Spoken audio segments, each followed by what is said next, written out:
Good morning students. इससे पहले lecture में हमने रिक्सिया के बारे में बात की थी कि रिक्सिया की सिस्टमेटिक पोजीशन क्या होती है, रिक्सिया कहाँ पाया जाता है, कौन सी जातियाँ हैं जो राजस्थान में पाई जाती हैं। साथ ही साथ इसकी क्योंकि हमको पता है कि जो मेन प्लांट होता है वो कैसा होता है, गैमेटोफाइट होता है। अब यहाँ पर जो गैमेटोफाइट है वो गैमेटोफाइट की आउटर स्ट्रक्चर कैसी होती है, इंटरनल स्ट्रक्चर कैसी होती है। तो इससे पहले लेक्चर में हम लोगों ने आउटर स्ट्रक्चर की बात की थी कि जो रिक्सिया का आउटर स्ट्रक्चर होता है, गैमेटोफाइट जो है उसका आउटर स्ट्रक्चर किस प्रकार का होता है। तो आउटर स्ट्रक्चर में दो व्यू होते हैं, एक डोर्सल व्यू होता है, दूसरा वेंट्रल व्यू होता है। डोर्सल व्यू अपाक्ष सतह, वेंट्रल व्यू अव्यक्त सतह। तो दो व्यू पाए जाते हैं और दोनों जो व्यू होते हैं, दोनों जो सतह होती है, दोनों सतह की जो स्ट्रक्चर होती है, जो संरचना होती है वो क्या होती है, अलग अलग होती है। नेक्स्ट चलते हैं हम कि जो थैलस है उस थैलस की आंतरिक संरचना किस प्रकार की होती है। तो यहाँ जो रिक्सिया का गैमेटोफाइट होता है उसकी अगर हम इंटरनल स्ट्रक्चर देखें तो इसकी इंटरनल स्ट्रक्चर दो भागों में बटी हुई होती है। एक तो डोर्सल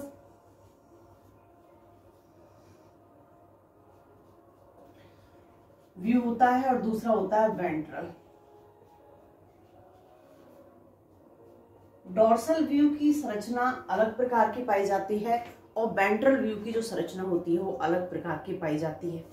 हमने जो स्ट्रक्चर सामने जो आपके है, इस स्ट्रक्चर में हम थैलस को बीटीएस देखते हैं, थैलस की बीटीएस देखते हैं, वेंट्रल ट्रांससेक्शन ट्रांसवर्स सेक्शन।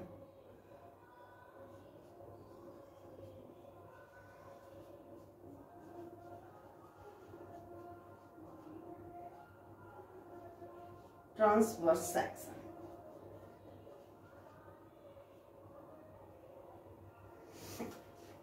हमने जो थैलस था उस थैलस को ऐसे कट किया है।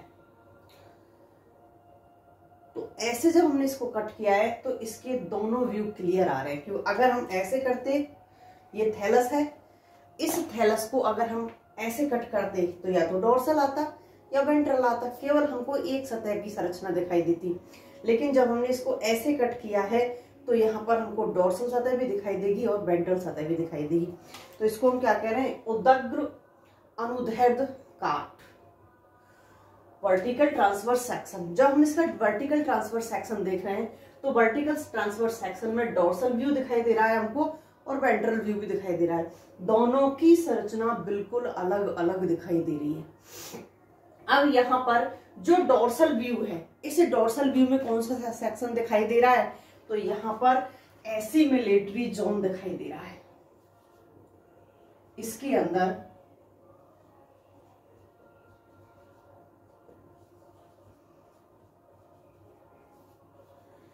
एसिमिलेटरी जोन दिखाई दे रहा है।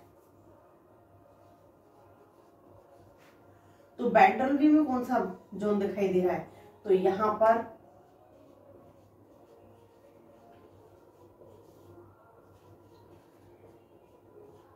पैरेनकाइमेटस जोन दिखाई दे रहा है। एक तरफ एसिमिलेटरी जोन दिखाई दे रहा है, दूसरी तरफ पैरेनकाइमेटस जोन या फिर इसको कहें स्टोरेज जोन।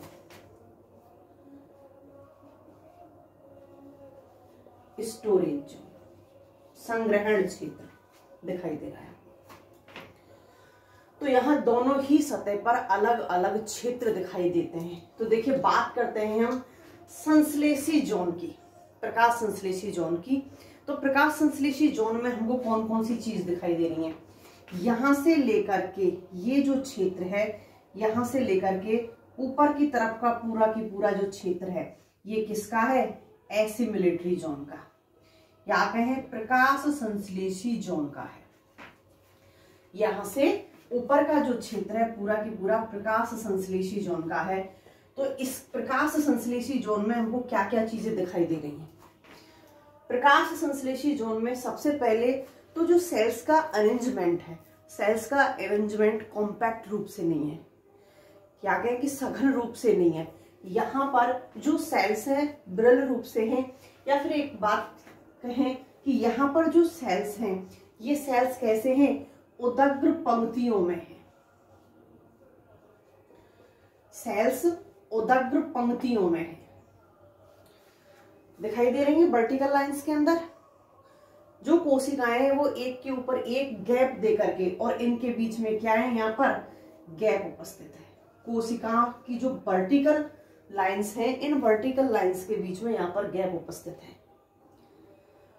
कॉम्पैक्ट रूप से नहीं है, सघन रूप से नहीं है, एक दूसरे को टच किए हुए नहीं है। कोशिकाएं एक के ऊपर एक व्यवस्थित है। जो नीचे वाली जो कोशिकाएं हैं, नीचे वाली इसको छोड़कर जो सबसे ऊपर वाली कोशिकाएं, ये सबसे ऊपर वाली कोशिकाएं अन्य कोशिकाओं से आकार में भी बड़ी होती है, अन्य कोशिकाओं से आकार में बड़ी है, और यहां पर सबसे ऊपर की तरफ उपस्थित है।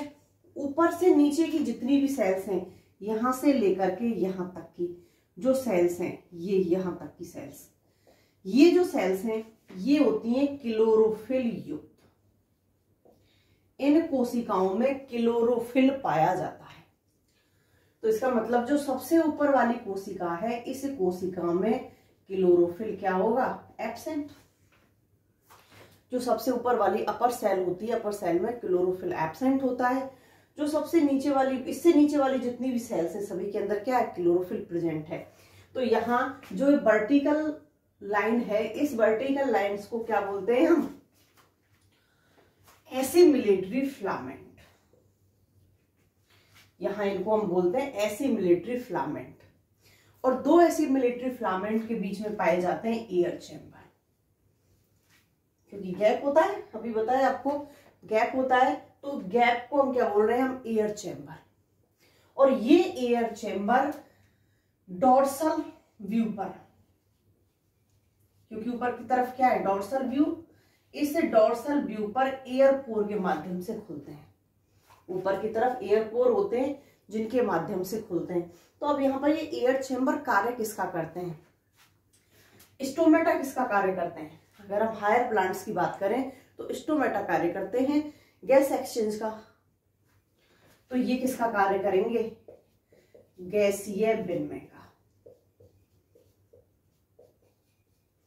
तो यहां पर एयर चेम्बरों के द्वारा गैसीय विनिमय का कार्य होता है, वायु का आदान प्रदान किया जाता है। तो ये तो कहानी रही डॉर्सल व्यू की, क्योंकि डॉर्सल व्यू की सेल्स के अंदर प्रकाश संश्लेषण करने की क्षमता होती है। क्यों, क्योंकि क्लोरोफिल प्रेजेंट है, ये प्रकाश संश्लेषण का कार्य करेंगी। अब नीचे की तरफ चलते हैं। नीचे की तरफ जो सेल्स होती हैं, नीचे वाली कोशिकाओं में फर्स्ट ऑफ ऑल क्लोरोफिल नहीं पाया जाता। इन सेल्स के मध्य में यहां से लेकर के यहां तक का जो रीजन है वो पूरा भी पूरा क्या है, वेंट्रल व्यू का है। यहां क्लोरोफिल एब्सेंट होता है। अब क्लोरोफिल एब्सेंट है तो इसका मतलब किसका कार्य नहीं करेंगे, प्रकाश संश्लेषण का। तो इनके द्वारा यहाँ प्रकाश संश्लेषण का कार्य नहीं किया जाता। तो किसका कार्य किया जाता है, सारी की सारी सेल्स होती है पेरेन्काइमेटस, और हमने ऊपर लिखा भी है वेंट्रल व्यू, पेरेन्काइमेटस जोन या स्टोरेज जोन। तो यहाँ पर जो पेरेन्काइमेटस सेल्स होती हैं, ये पेरेन्काइमेटस सेल्स जो होती हैं, ऊपर जो भोजन का निर्माण हो रहा है उसके संग्रहण का कार्य करती हैं। इन सेल्स के द्वारा क्या किया जाता है, भोजन का संग्रहण किया जाता है। तो यहाँ जो भोजन संग्रह का कार्य करती हैं, वो भोजन संग्रह का कार्य पेरेन्काइमेटस सेल्स के द्वारा किया जाता है। और ये भोजन संग्रह के रूप में किसका कार्य करती हैं, क्या संग्रह करती हैं, स्टार्च को। यहाँ स्टार्च का संग्रह किया जाता है। तो यहाँ पेरेन्काइमेटस जोन में या फिर कहें कि वेंट्रल जोन में स्टार्च भोजन के रूप में संचित होता है। दूसरा, ऊपर वाले रीजन से नीचे वाले रीजन की अगर हम तुलना करें दोनों की, तो देखिए नीचे वाला जो क्षेत्र है वेंट्रल व्यू है वो कैसा है, कॉम्पैक्ट रूप से। सेल्स कैसी है, कोई भी अंतर कोशिकीय स्थान प्रेजेंट नहीं है, एक कोशिका दूसरी कोशिका से टाइटली टच है।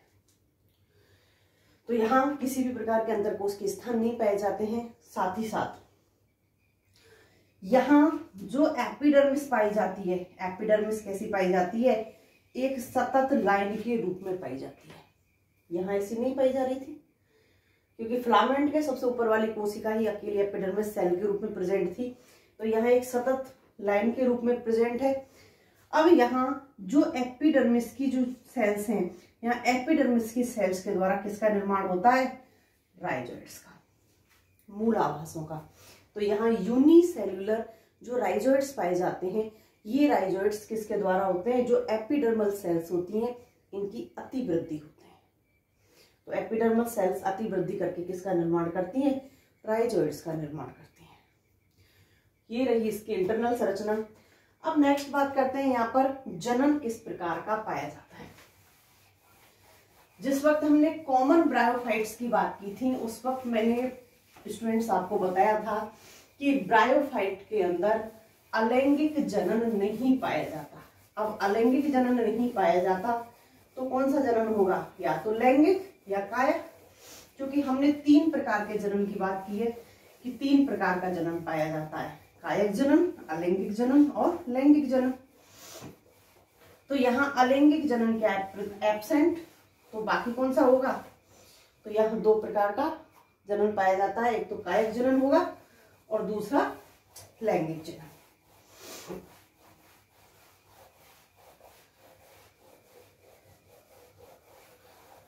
बात करते हैं अब यहाँ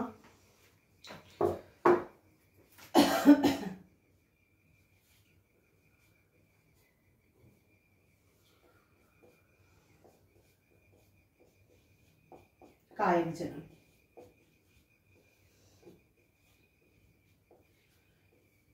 कायक जनन में मैंने आपको डिटेल में पढ़ाया है कि यहाँ कई प्रकार से कायक जनन पाया जाता है। कई प्रकार बोले तो विखंडन के द्वारा,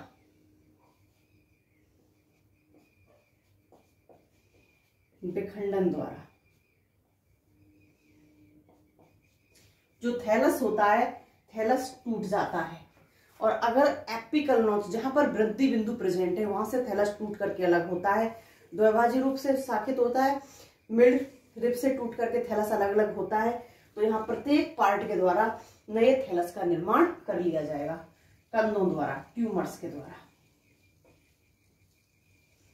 कंदों द्वारा। कुछ जातियों के द्वारा क्या होता है कि भोजन संग्रह वेंट्रल सरफेस में एक गोलिकाओं के रूप में हो जाता है और वो गोलिकाएं थैलस से अलग होकर के किसका निर्माण करती हैं? नए थैलस का निर्माण करती हैं। अपस्थानिक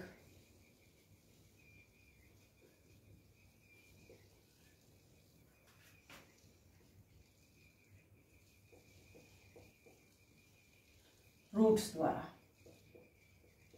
अपस्थानिक जड़ों के द्वारा, या फिर कहें कि अपस्थानिक शाखाओं द्वारा, क्योंकि वास्तविक रूप में तो कोई ऐसी जड़ें यहाँ पाई नहीं जाती हैं, तो अपस्थानिक शाखाओं के द्वारा।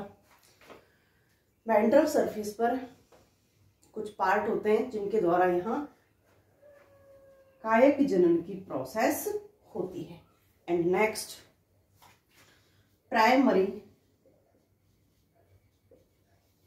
प्रोटोनिमा द्वारा,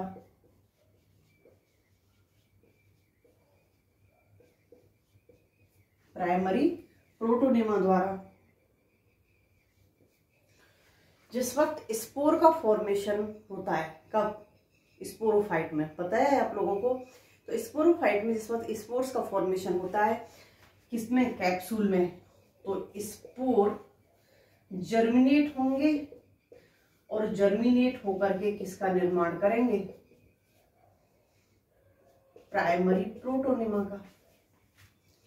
स्पोर्स के द्वारा जर्मिनेशन के बाद में जो पहला तंतु बनता है वो क्या कहलाता है? प्राइमरी प्रोटोनिमा कहलाता है।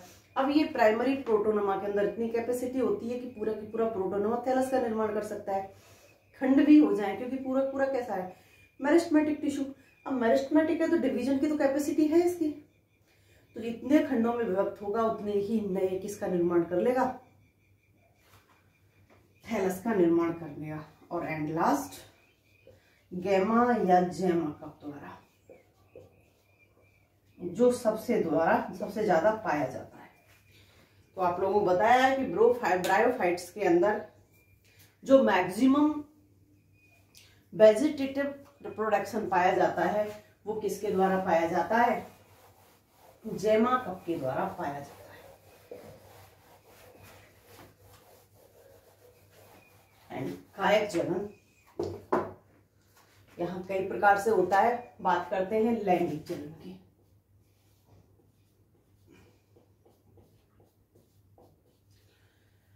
यहाँ जो लैंगिक जनन पाया जाता है, लैंगिक जनन होता है विषम युग्मकी प्रकार का।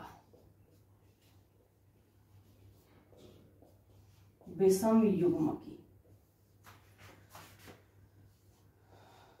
oogamous। और अगर विषम युग्मकी प्रकार का जन्म पाया जा रहा है तो हम अब तक एक चीज हमारी क्लियर हो चुकी होगी कि यहाँ पर मेल पार्ट और फीमेल पार्ट दोनों ही क्या होंगे, अलग अलग। मेल पार्ट पुधानी का निर्माण होगा और फीमेल पार्ट स्त्रीधानी का निर्माण होगा। तो यहाँ पर पुधानी और स्त्रीधानी का निर्माण होगा। पुधानी में पुंगड़ुओं का निर्माण होगा, एंथेरोजॉइड का निर्माण होगा, और स्त्रीधानी में किसका निर्माण होगा, स्त्रीधानी में यहाँ पर एग सेल का निर्माण होगा, फर्टिलाइजेशन होगा। तभी तो विषम युग्मकी कह रहे हैं कि जो विषम युग्मकी का क्या मतलब है कि युग्मक है वो कैसे हैं, असमान प्रकार के।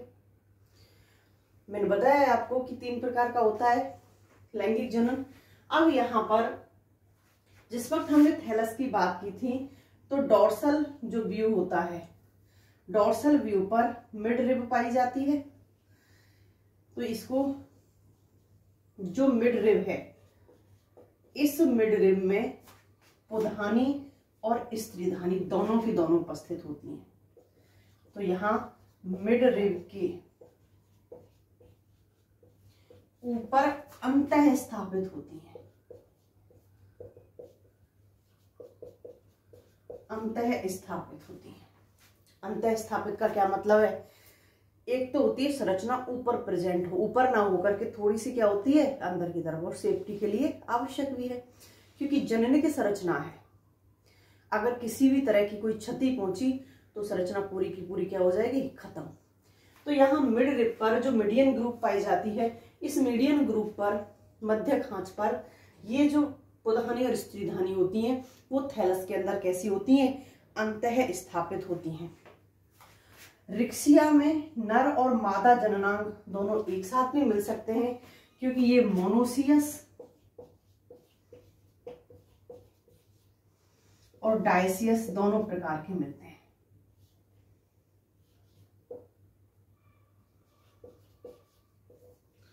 एक लिंगाश्रयी होते हैं और उभय लिंगाश्रयी होते हैं, दोनों ही प्रकार के पाए जाते हैं। एक लिंगाश्रयी है तो नर और मादा अलग अलग थैलस पर पाए जाएंगे, और उभय लिंगाश्रयी है तो नर और मादा एक ही थैलस पर पाए जाएंगे। तो यहाँ कोई भी किसी भी अवस्था में पाए जा सकते हैं। नर और मादा अलग अलग पर भी हो सकते हैं और एक पर भी हो सकते हैं। तो देखिए यहाँ स्त्रीधानी और पुधानी का जब निर्माण होगा तो यहाँ सतही कोशिकाओं के द्वारा होता है। यहाँ जो सतही कोशिका होती है उस सतही कोशिका के द्वारा स्त्रीधानी का भी निर्माण होगा और पुधानी का भी निर्माण होगा। ओके स्टूडेंट्स, देखते हैं नेक्स्ट लेक्चर में।